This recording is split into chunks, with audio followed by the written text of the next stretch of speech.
Boas palavras para um bom dia. Terminando essa semana de falar sobre coisas tristes, porque precisamos saber como lidar com elas. Elas fazem parte da vida, os sentimentos tristes, as solidões, as depressões, as indignações. Vamos falar do tema mais triste de todos, que temos sempre que ter em vista, porque é a única certeza da vida, a morte. A morte nos afeta a todos, não? Sempre temos que pensar e falar na morte, sem morbidez, sem contornos fúnebres, mas refletindo sobre o valor da vida diante da morte, sobre o valor dos amores diante das perdas, sobre como nos prepararmos para a morte nossa e daqueles que amamos. Isso é essencial.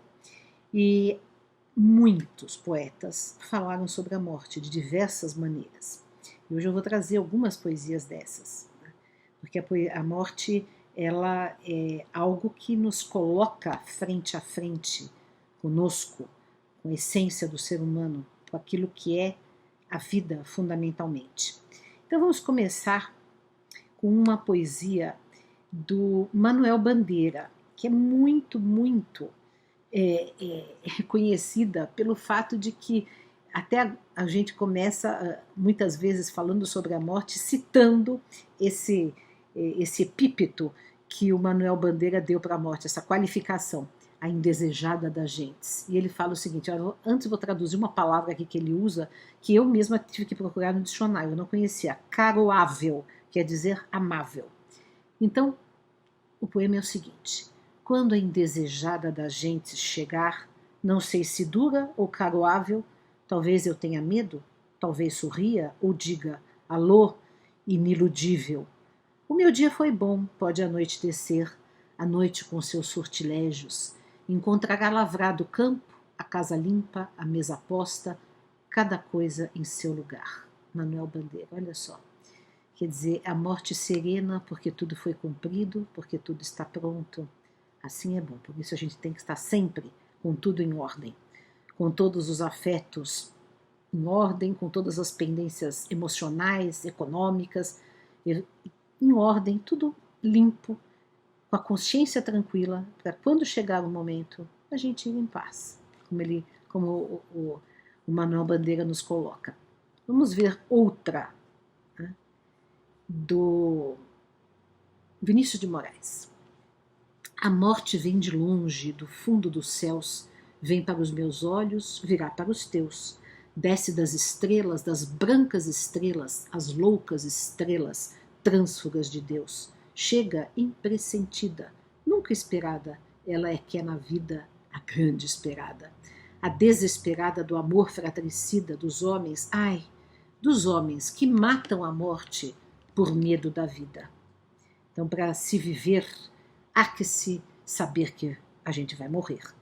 Para se sorver a vida, para se fazer a vida com significado, temos que nos lembrar que a morte está sempre à nossa espreita. Como eu disse, sem morbidez. Vamos ver uma que eu acho que eu até já li aqui, mas não custa repetir, porque para mim a Cecília Meirelles é uma das maiores poetas brasileiras.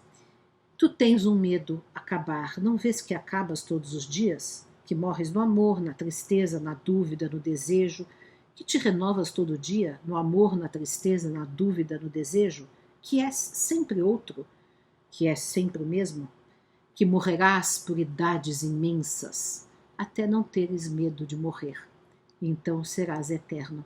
Olha que coisa profunda. Na eternidade não há mais morte.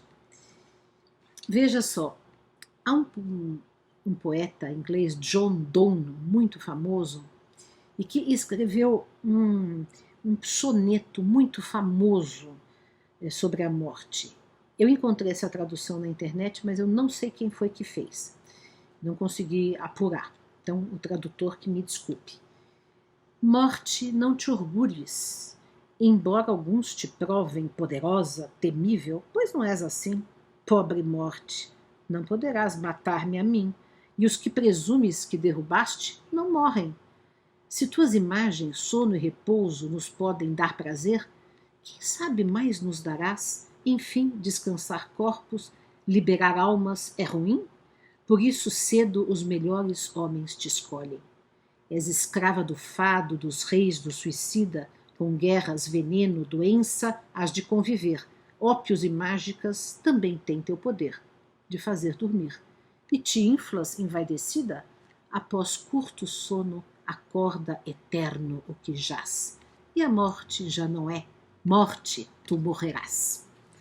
Então é uma poesia imortalista, né? Que fala que a morte, a vida sempre vence a morte, porque a vida sempre continua na eternidade.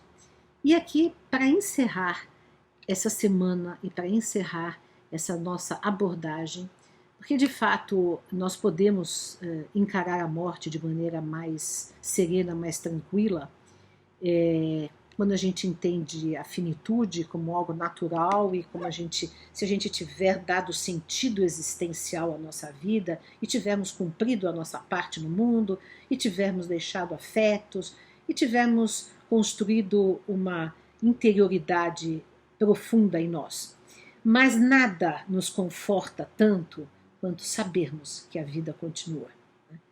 Quanto termos essa certeza íntima através das evidências, através das diferentes tradições espirituais. E para terminar então, eu vou ler um soneto do José Herculano Pires, poeta e filósofo espírita, e esse soneto é muito bonito. Ele foi distribuído no enterro do Herculano, que eu estava presente, eu tinha então 16 anos, ele morreu com 64 anos em 1979. Vejam só. Vida e morte. Não procures no túmulo vazio a alma querida que deixou a terra. A morte encerra a vida e a vida encerra a morte como eterno desafio. Ninguém fica no túmulo sombrio, onde somente o corpo é que se enterra. A alma se eleva além da vida e erra em mares de bonança e de amavio. Busca no céu, nos ares, no infinito, na quinta dimensão, no firmamento, o ser querido que te deixa aflito. Hás de encontrá-lo quando num momento, rompendo as ilusões do teu conflito, possas falar-lhe pelo pensamento. Então ficam aqui essas palavras, quem sabe para as pessoas que estão enlutadas nesse momento de tantas mortes no Brasil e no mundo, que possam conectar os seus queridos, os seus amados pelo pensamento e saber que a vida continua sempre. Essas foram as nossas boas palavras para um bom dia.